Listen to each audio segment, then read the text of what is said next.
Welcome back to another episode of Artist to Artist presented by Republik. I'm Nick, that is Christian, and please remember to give us a 5-star rating on Apple Podcasts or wherever you get your podcasts. So before we dive into our guest, we got to start out with the news today. Christian, what is in the news today? So new TikTok news, as TikTok has been kind of dominating the overall music industry news cycle over the last year. That company has recently signed a global licensing deal with UMG, or Universal Music Group.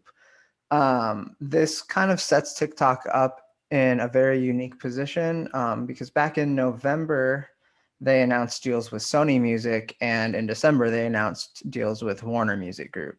So now TikTok's catalog is absolutely insanely massive. Again, a lot of us have been hearing a lot about TikTok over the entire course of 2020. That company is just growing insanely. And now that they're definitely not getting kicked out of the United States, they kind of can continue to maintain that foothold on the music industry here. What do you think about all that? Well, I mean, I think the big question is something that I want to ask to the listeners, which is, you can respond to us in plenty of different ways. You can message us, stuff like that. But I really want to know, how do we think that's going to impact the independent artist with them signing catalog deals with major labels? TikTok is a breeding ground for independent artists. So do we think that that's going to positively or negatively actually impact the growth of independent artists and the ability to have their music go viral instead of, UMG's signed music go viral? I think that's something that, we all really need to consider here. And that's something that can be kind of dangerous, where you have, once again, major labels controlling the content delivery networks and how that can all play out. Yeah, for sure. And, I think we're going to find that, there is still going to be independent artists whose music can blow up on TikTok, but I don't think it's going to at the rate that it has in the past. Primarily speaking of people like the song Old Town Road and a few others. But it's important to know that the virality of certain songs on TikTok, it might just bring back some old favorites, some old hits from back in the day, now that these catalogs are just insanely massive. Another thing that I wanted to quickly mention was that all of this happened with UMG just a few days after they pulled their catalog from Triller. So TikTok is really trying to edge out Triller as a platform. And they're doing that by making these exclusive licensing deals with these big companies. But I can safely say, going off of that, a lot of independent artists are flocking to Triller. So that is a very interesting, dynamic over there. But now that you've dated yourself by saying that you can't wait for the classics to come back, I'm going to kick this off and dive into our special guest. This artist is known for being a confident, honest, full energy, and true to himself. His first single, Never Seen, was dropped in 2019, and ever since, he has been receiving praise from fans all over the world. Since that year, he has released multiple tracks that have become insanely popular. Now, with an established and growing presence, this artist is focusing on writing his first full-length album. With over 500,000 combined streams and hundreds of thousands of views across his videos on social media, help us give Wriss Parker a warm welcome. Thank you for joining us, man. We really appreciate you taking the time out of your day, especially since you just got back home. Hell yeah, man. Thanks for having me this morning. Yeah, absolutely. The way I like to start this off is just kind of having you run us through your story real quick, just to kind of get the viewers a little bit knowledge about who you are. So just kind of break it down for us real quick, who you are, why you do what you do. All right, dope. So I know, like I said a little bit ago, that I kind of grew up playing sports and whatnot, but after I graduated from college, it's kind of the first time as an adult that I could just have free time to do whatever the fuck I wanted to do. And so I've always liked music, been a big fan of artists of every genre. And being that my brother and his wife have a musical background living out in LA and whatnot, I used to frequently fly from the Midwest to LA, and I would just spend my whole entire summers there growing up. So I've always felt like I'm kind of from California, even though I'm not really from there. But just being that we spent so much time going back and forth, we've met a bunch of people in the music industry. And so we've always kind of had like the ability to see the inside and how everything works, and how much fun people have doing it. And so when I finally had the chance to, you know, kind of decide what I wanted to do, I was like, fuck it, let's make some music. So I got my real estate license, and while I work, I just fucking been making music in my free time. And my manager slash brother Kenny, he's fucking the shit. He just knows everybody and was able to put a bunch of stuff together. So I've been able to work with a bunch of dope producers, a bunch of dope artists, record at some really dope studios, and meet a bunch of cool ass people in the industry just the past couple of years. But so we just been doing everything independently, just having a blast, creating in our free time, and then just trying to make a career out of it, and just have fun while we do it. So, I mean, that's kind of how we've gotten to this point, to where we're just kind of releasing singles, trying to build hype and kind of get a fan base around the music, and just kind of find our lane, you know, because I've only been doing this for about a year and a half, 2 years now. And while I fucking love every aspect of music, I'm still pretty new to the game. I don't know a whole lot about, you know, the ins and outs of production or shit like that. And so I just take every opportunity as we go to the studio to just learn and have fun, and, you know, just kind of test my creative abilities, and see where my limitations are or aren't. Because I just feel like you don't know what you can do until you fucking try. So that's kind of what we've been doing over the past couple of years. Just I don't know if you guys get a chance to listen to the music, they all kind of sound a little bit different. None of the songs are like, you know, you can hear one song, go into the next one, and you sound like it's almost the same song. None of my shit is like that. It's super cool. All of them change quite a bit. So we're just trying to test our range, and see what we can do and have fun while we do it. So I think there's a great question coming off of that, which is, you know, a lot of music artists and a lot of independent artists really get stuck trying to figure out how to start. Yeah. And so my question for you is like, you know, how do you go about learning the ins and outs, and how have you gone about just starting? Though, and that's what's super cliche, is like everyone just says like, man, you just gotta start. And that's 100% what we did. Like fucking I started like freestyling in college. Like one of my boys, it's actually super funny. My homie was the weed man, and he used to say, bro, you can't smoke in my house unless you freestyle. And so like he literally wouldn't let anybody hit the weed unless you freestyle first. And so like that's kind of how I first got into like actually like learning how to, you know, come up with creative bars and shit like that. But as far as like getting legitimate into making music, we literally were like, all right, YouTube, producing beats, fucking YouTube, like by making physical, like actual connections with people in the industry. Obviously that helped a bit to kind of gauge which direction we needed to go, to like, you know, obviously have people who can make our music sound more professional. You got to pay people who know what the fuck they're doing. So that's kind of what we did. We found people who know what they're doing and are really good at what they do, and it's a pay to play. We've you know, gotten them to help us, and in turn we've been able to make some good music off of it. So literally like how we got started was just the ambition, like, hey, I want to make music, and we know some people who make music. Let's get in their circle, see what they're doing, and then let's create our own wave. And so that's literally how we got started. And just through 2 years ago, going to the studio with some of our other friends who create music, Iron Jackson, fucking Trevor Jackson, they kind of show us the ropes on how they do. They got a studio in their place, and so we would just go over to their place, hang out, and see how they create music. And I'm like, yo, this is something that I'd really be interested in doing. And then it just got in the booth, and you slowly feel more comfortable with yourself, and you just create. You know, everybody starts from somewhere. You just kind of gotta go. So like I would tell anybody, like if you're passionate about anything, and that's anything in life, if you don't know anything about it, fucking the internet, you learn what you want to learn. You put as much effort into anything that you want to do. So you can get good at anything. It just takes time. And like I love this shit, but I know I'm not as good as I could be yet. And so each and every day I just take that as an opportunity to learn, Google what I don't know, YouTube, watch somebody who does know what the fuck they're doing. And it's like at this point, bro, there's so many avenues of knowledge. Like if you don't know what to do, learn it. You know what I'm saying? Like it's on the internet. Somebody's out there doing it. So like follow their trail, and then once you pick up, build your own, you know? Yeah.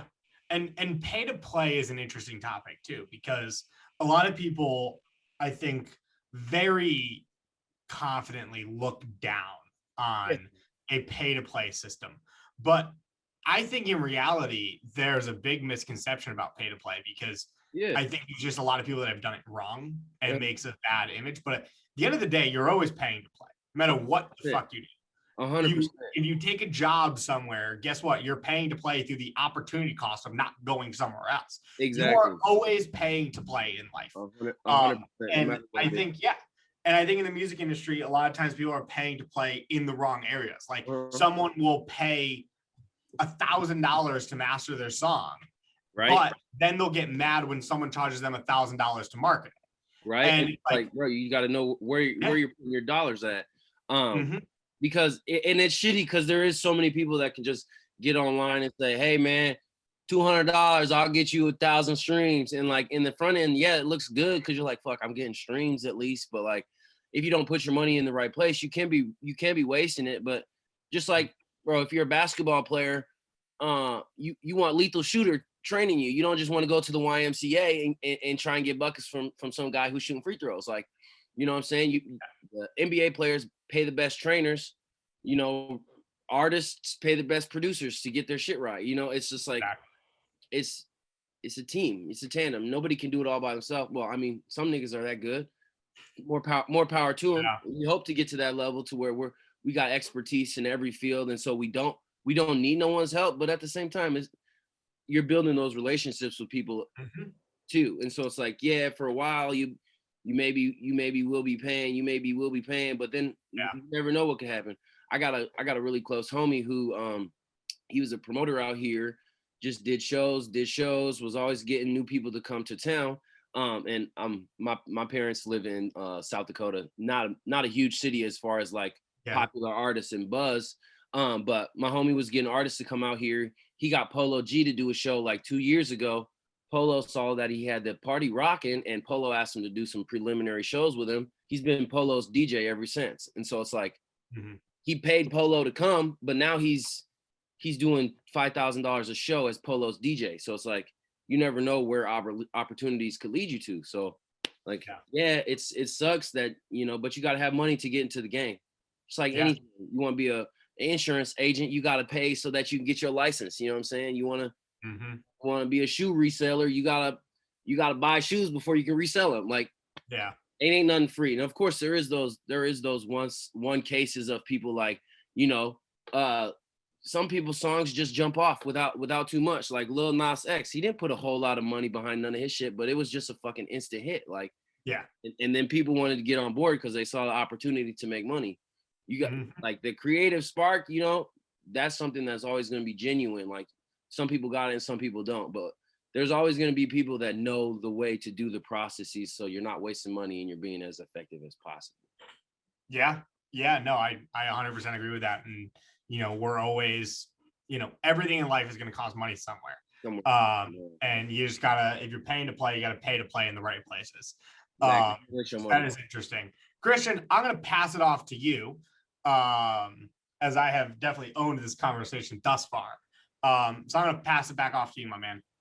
Yeah. So during this whole conversation, I'm noticing this trend of kind of this idea in your philosophy as a musician is networking is really core to kind of your practice as an artist. And I mean, I personally believe that networking is one of the most effective ways to grow yourself and your music.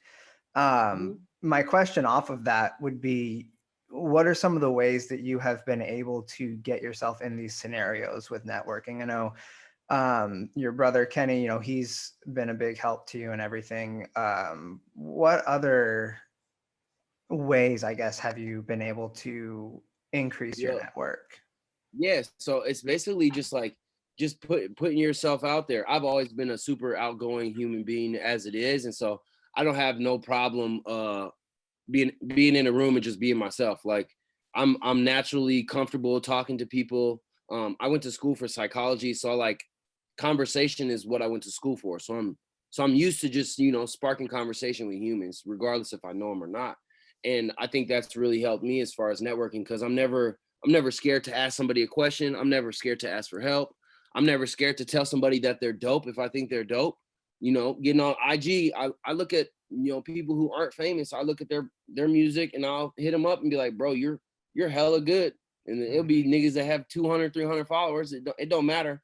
Yeah. Talent is talent. And so I literally, the way that we've reached, networked, gotten in the circles that we're in is just by putting ourselves out there, being outgoing, you know, commenting on people's posts, tagging. I know that Instagram cliches fucking trick the algorithm, but it's real. Like, you know, you hit up certain people, they see what you're doing, vice versa. Like, and it's not always gonna work. Nine times out of 10, no, you're not gonna get a response. But you know, people will see that you think their shit is tight, and that will make them more likely to work with you, or just like going places and doing stuff. Like I've been fortunate enough to know some people that you know, are already in the business. Like I mentioned earlier, I grew up going back and forth from California, and being just in the scene, we met people like at the churches we used to go to who you know, were also in the music industry. And so we were able to build those connections just by, you know, literally being around them. And you know, just being a solid human being, I become friends with people because I'm fucking dope, man. Like how it is when you're tight, it weeds itself out. So people usually just figure out, people want to be around good energy. And I mean, I ain't gonna toot my own horn and say I'm the dopest nigga alive, but y'all heard it on camera. I'm just fun. I think I'm cool to be around, and I think that helps as far as just being a laid back individual, and coming at people from a standpoint of, you know, I just want to learn because I think what you're doing is dope, and if I could contribute to creative space in any way, like I'm all for that. Yeah, and on top of that, you kind of have this genuine approach about you where you're not doing it because you want to make money off of it. You're not doing it just to have the clout. You're doing it because you genuinely want to learn these things. You genuinely want to know these people. And I think that's a really admirable quality about you as an artist. But I wanted to kind of pivot real quick. Yeah, of course. You know, it pays to mention that every so often. I'm going to pivot a little bit though. So we're in season 2 of our podcast now. And one of the things that we decided that we wanted to add into this new podcast format is what we like to call the lightning round.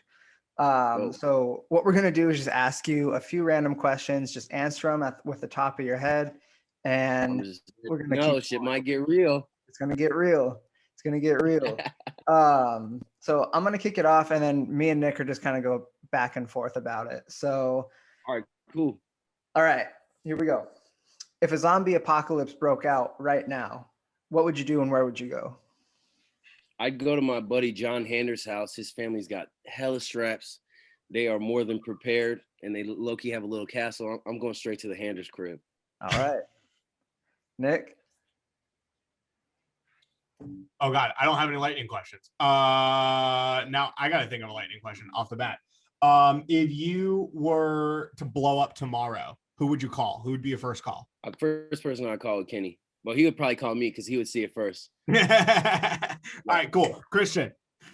Yep. Okay. If you were about to do a tour, Kenny came up to you and he was like, yo, I want to set up this tour with you. Would you prefer a bus tour or via plane? Oh, I'd rather do the bus. Okay. I think you get more of your homies on a bus. Plus, I mean, I like seeing the country. Obviously, I just drove across this whole bitch. I don't mind riding in the car. Good. Okay. Favorite breakfast cereal? Favorite breakfast cereal, Reese's Puffs.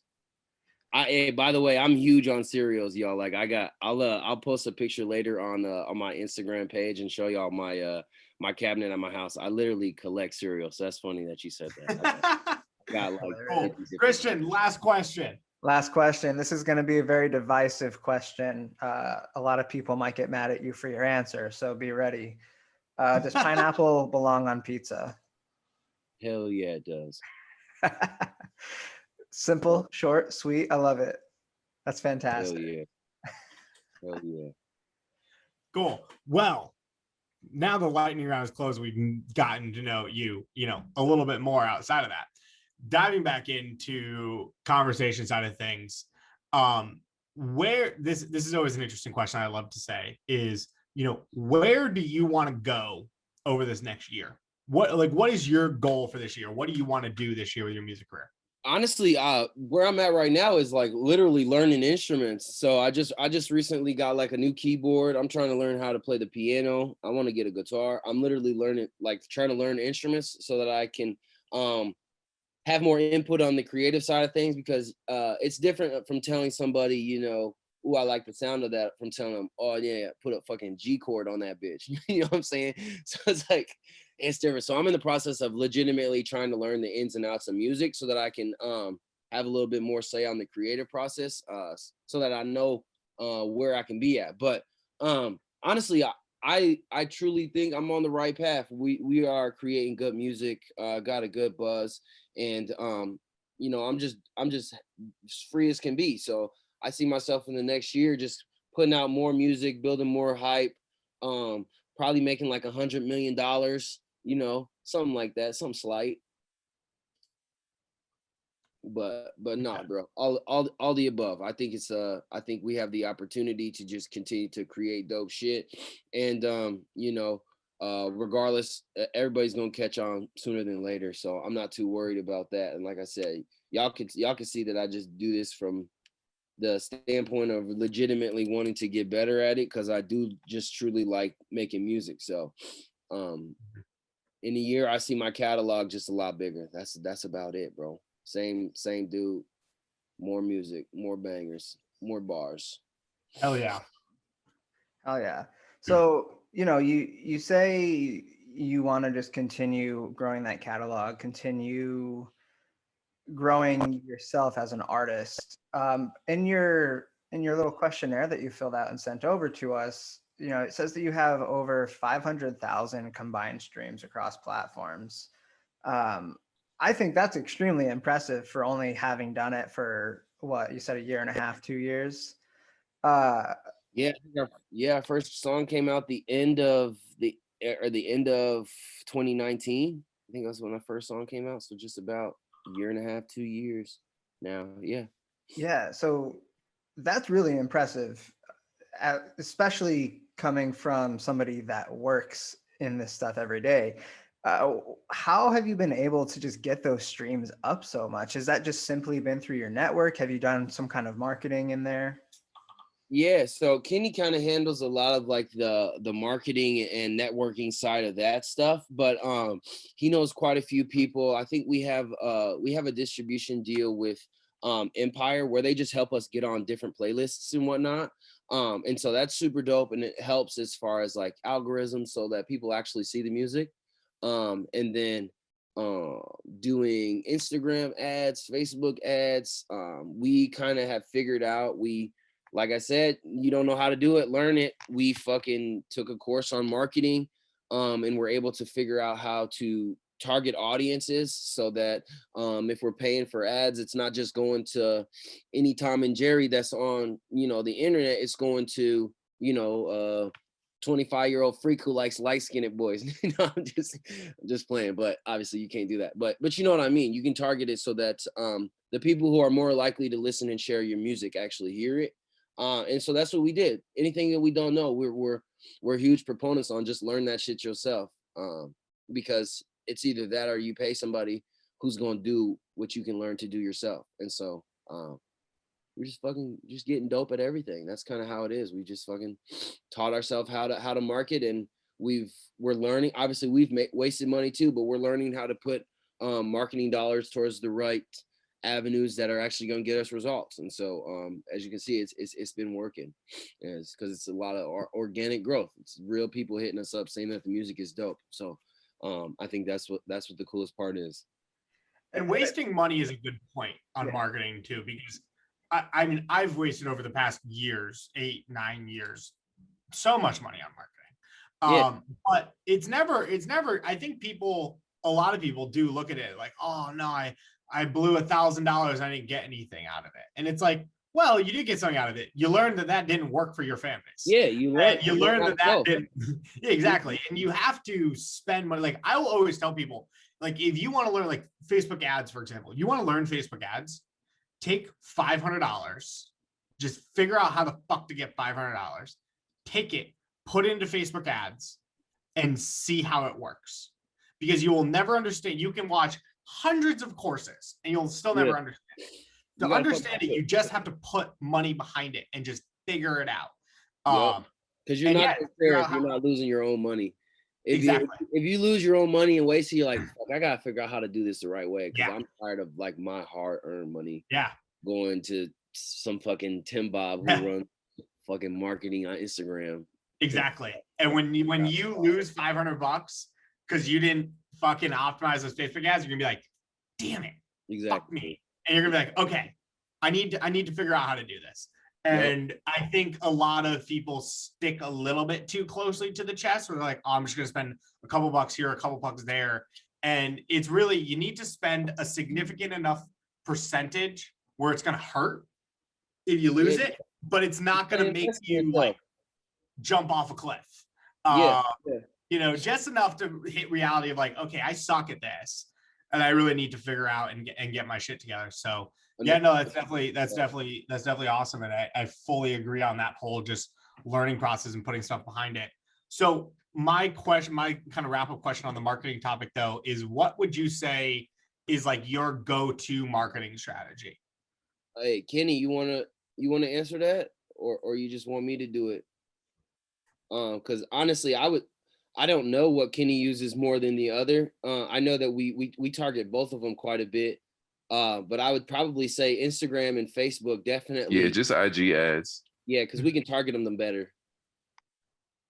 And for those listeners, that is Wriss's manager over here, Kenny, chiming in. Motherfucker that makes all of this stuff go. That deep, very white sounding ass voice. That. Yeah, baby, we do Instagram, baby.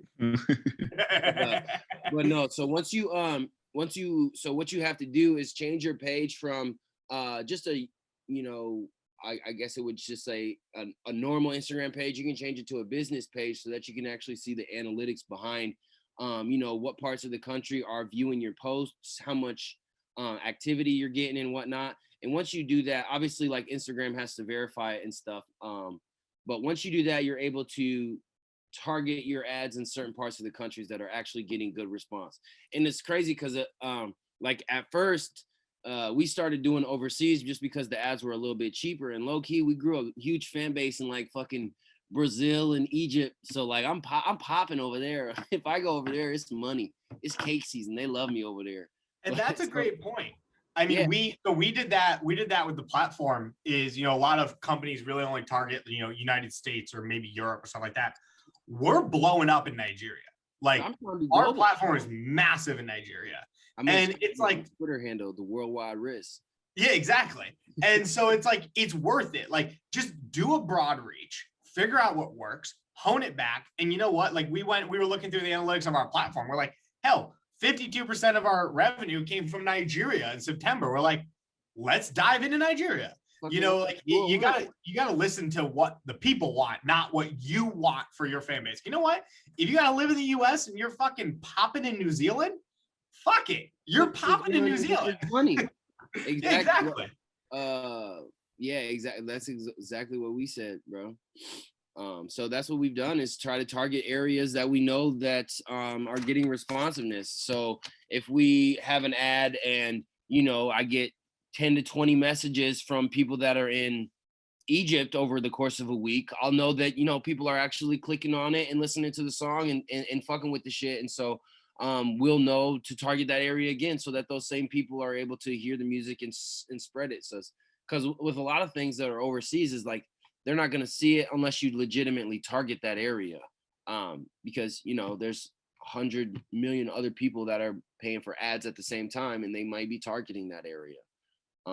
So it's super dope that they give us the opportunity to use the algorithms and analytics to our benefit. Because if you do it right, a lot of people will see your shit. I mean, I think we had like over 900K on like some of our story posts for a couple weeks when we were targeting, like, and that's hella interactions for people. Just like, you know, if you go in and listen to the song for 20 or 30 seconds, at least you're like, oh shit, like, you know, it's kind of dope. Like, it gives people the opportunity. I mean, what are the ads, like 15 seconds, 10, 15 seconds, something like that. It gives people the opportunity to get a snippet, and you know, you click on it if you like it. If you don't, fucking keep scrolling. Like, it don't hurt my feelings. I know I'm dope. See, and I want to kind of change the topic just a little bit away from direct marketing, Yeah. where, you know, I'm checking out your Instagram right now, and this is kind of my expertise here, is the content side of things, the creative content.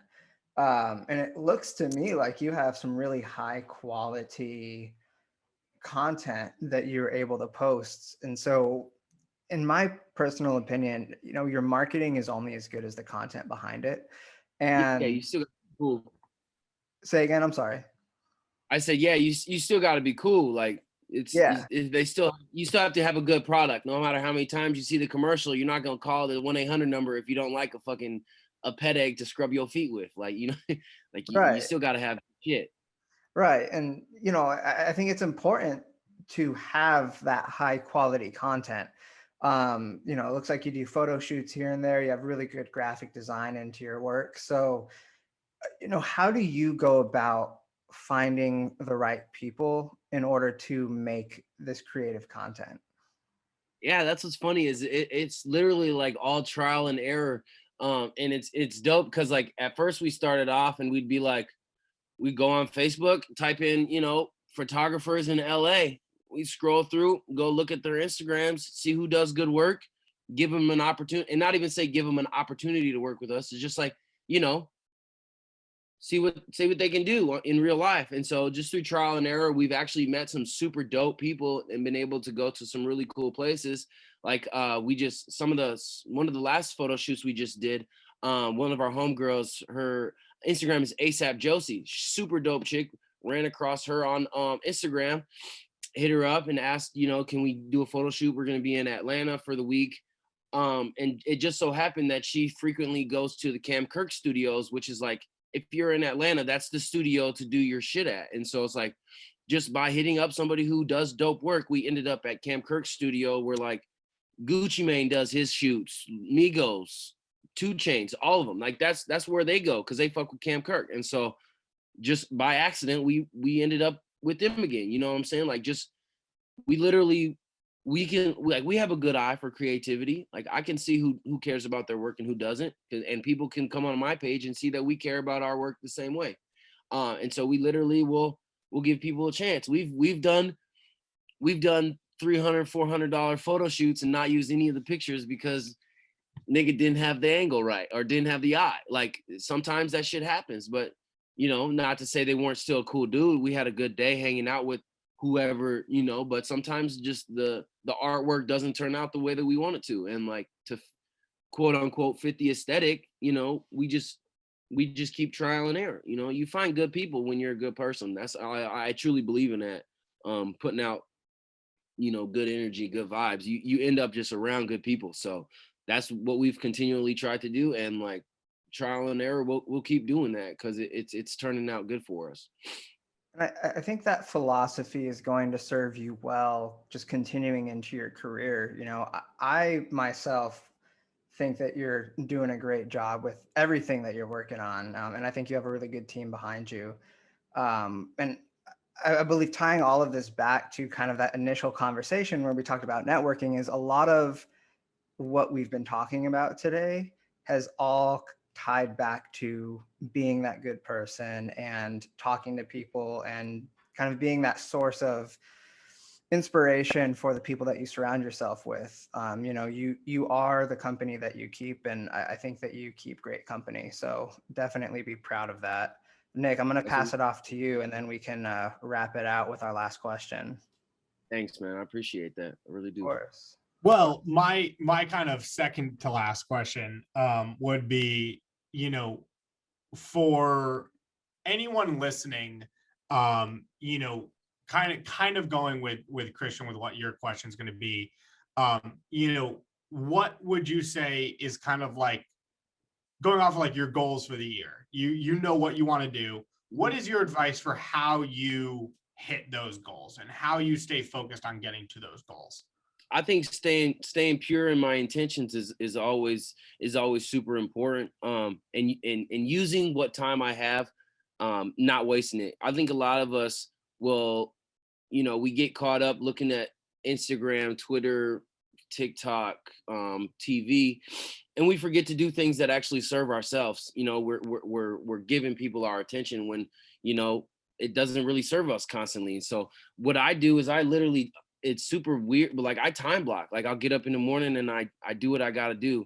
I work at a gym as well, and so I get up in the mornings at like 4:30 in the morning. I work from 4 to 9, and after that I time block, watch the stock market for a couple hours, time block, do some music, time block, go back to work. So like I mean, while my days can be monotonous, and I do the exact same thing every single day, damn near. I have a friend come to town. I'll switch my schedule up just so that I can, spend time with people that are important, because that's always, you got to do that as well. But I put my days together to feed my future, and I think a lot of people have to. You have to sit down and have that conversation with yourself. What's important to you? Do you truly enjoy indulging on, constant entertainment? Like, and that's perfectly fine if you do. Like, that's just not me. Like, I enjoy entertainment and I get caught on that shit just like anybody else.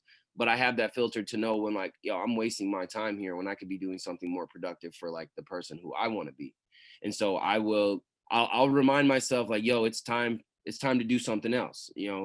I'm like a pretty cleanly person. So like, I wouldn't say OCD, but I keep things in order in my crib so that I can move from one object to the other without distractions. And so I think everybody, just like I said, has to have that conversation with themselves as to what's truly important to them and where they want to go with their life, and then schedule their days so that every day you're working towards a goal a little bit. You know what I'm saying? It's like, nobody's going to become Picasso overnight. Nobody's going to be Beethoven learning how to play piano overnight. But, Kanye West went from not knowing how to make music to being one of the greatest producers ever just by doing it. So, I mean, you gotta prioritize what the shit you like to do, and just do it.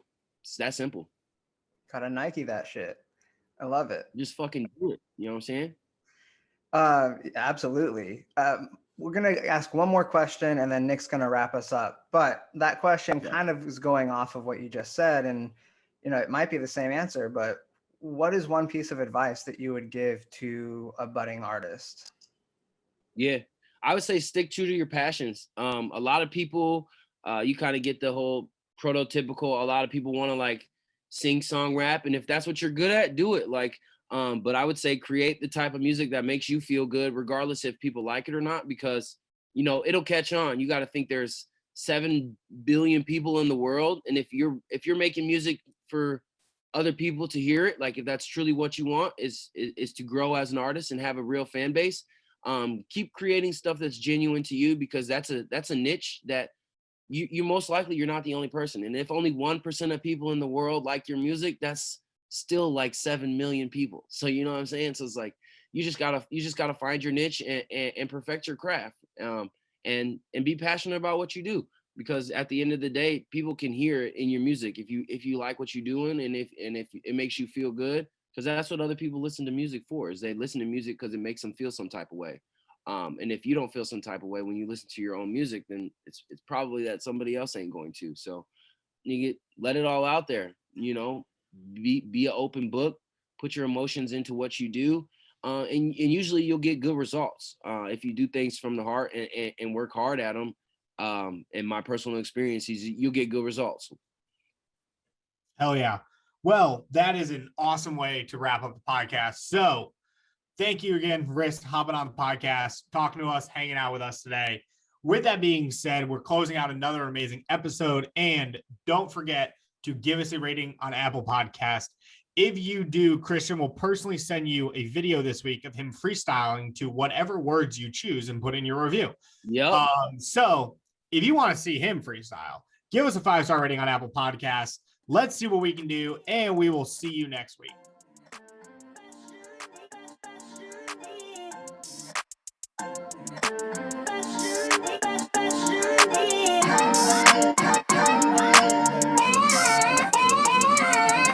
Know when I'm on, they gon' have questions for me. What them bad hoes like? Can you bless me, homie? Did you buy those? How big do them checks be, homie? I got the sauce, now a nigga want the recipe, don't he? Booker T, I'm breaking necks. Jabroni, I'm skipping steps like Kobe. Your nigga next can't hold me, I tell him brave. A little left, you know me, I got the best shit, call me. I Stevie one of these niggas I don't see. And I don't see why it's your business, cause I ain't do no crime, and if I did, I ain't a witness. Like I'm Malcolm in the middle, always been a little menace. Why you asking all these questions like you trying to catch a sentence? But I ain't with the gossip, Jim Jones, I don't Kool-Aid sip. I come from a Virgil cloth and you ain't stitched like this. Kiss your girl when she come home, I bet she tastes like Wriss. Google me, little homie, it's as good as it gets. Why you always all up in my business? Don't be asking me about the bitches. Why you gotta be up in my business? Please leave me alone. Tell the truth, Wriss, you know you got hoes and shit, cause you smell too good and you talk too slick. Plus your hair's on fleek, you got them braids like Nip. That's a goddamn lie that you ain't got no bitch. Ha, baby, you right, ho, I got bitches, but I can't claim a soul.